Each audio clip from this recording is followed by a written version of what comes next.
Merci d'écouter Radio Univers, la 108.0. Il est 15h. Une référence. Radio Univers, fournisseur officiel des autres radios. Le journal de l'Inter, Désir Togwe. Karimou Adiboucha. Honoré Ahwangbo. Achille, le journal de l'Inter.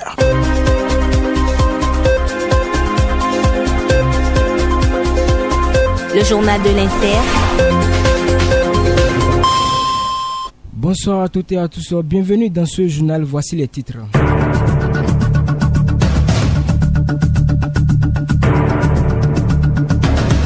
Le ministre de l'enseignement supérieur burkinabé a reçu vendredi dernier une délégation de ses étudiants formés en Inde 4 ans après études, et ces étudiants retournent en Bécaye pour servir leur pays.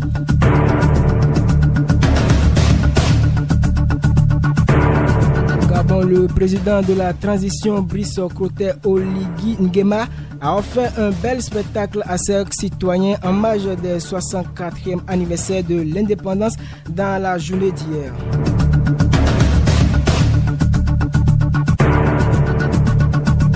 Alors qu'en Afrique du Sud, le taux du chômage continue de s'accroître désormais. Le pays de Nelson Mandela enregistre plus de 8,5 millions de chômeurs. Les détails dans cette édition.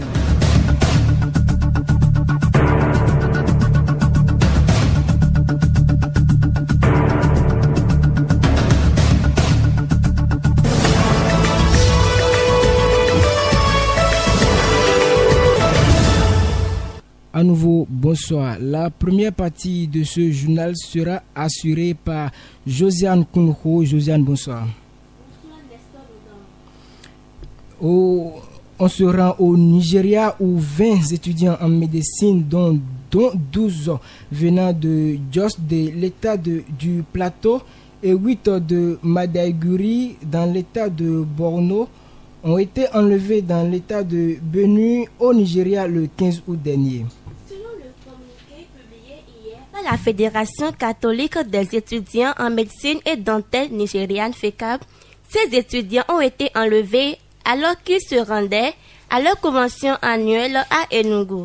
À travers un réseau social, une des victimes a envoyé ce vendredi 16 août un message selon lequel sa vie et celle des autres otages seraient menacées si leurs ravisseurs n'obtiennent pas de réponse à leur demande.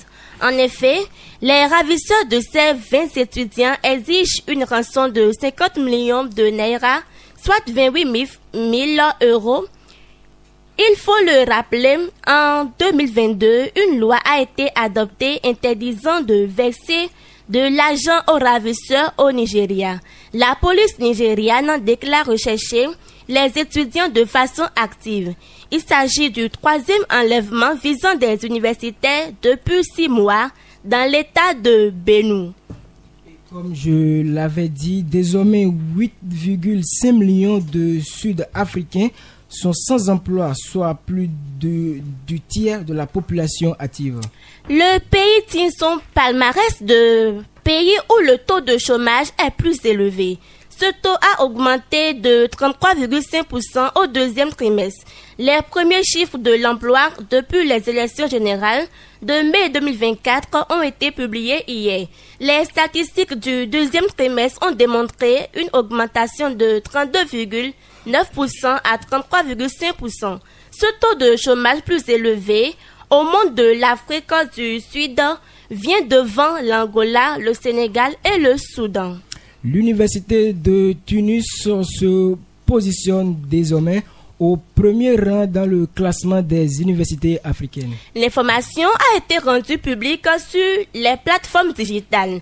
L'Afrique du Sud a fait une forte sensation en occupant la première place avec l'université Cape Town de l'Afrique du Sud.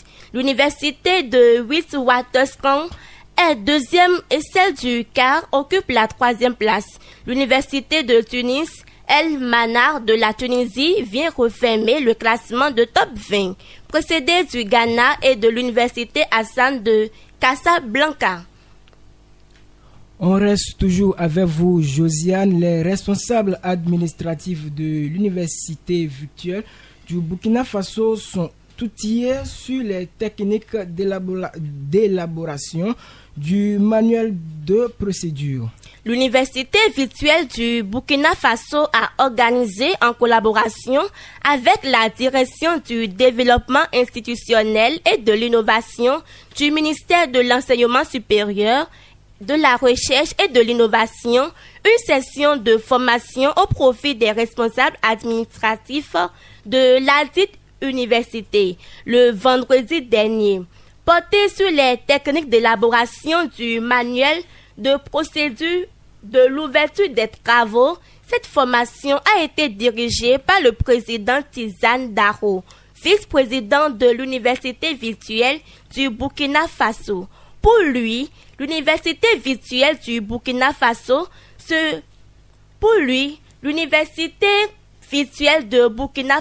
se dote désormais des outils de gouvernance dont le manuel de procédure, qui est un document indispensable pour toute institution qui veut imprimer la qualité dans ses activités. Et pour finir cette partie, l'école de foresterie tropicale et forte, le laboratoire d'écologie appliquée, l'EA et le bureau d'études Drone Expertise Service DRES organisent en commun accord la première édition de l'école d'été.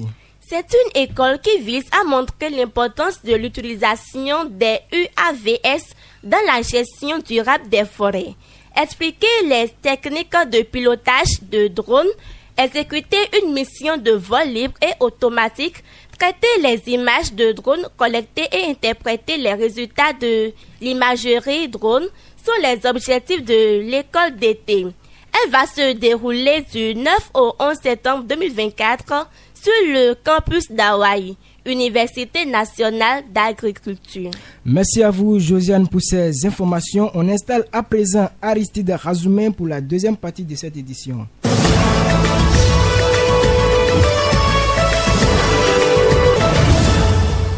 Aristide, bonsoir. Bonsoir, nous avons Nestor. Le Gabon a célébré hier le 64e anniversaire de son accession à l'indépendance. C'est dans un grand enthousiasme que les Librevillois ont assisté au défilé militaire de la transition. Le président de la transition, Brice Clotoy Oligui Nguema, a présidé sur le boulevard du bord de mer une parade militaire à la fois aérienne,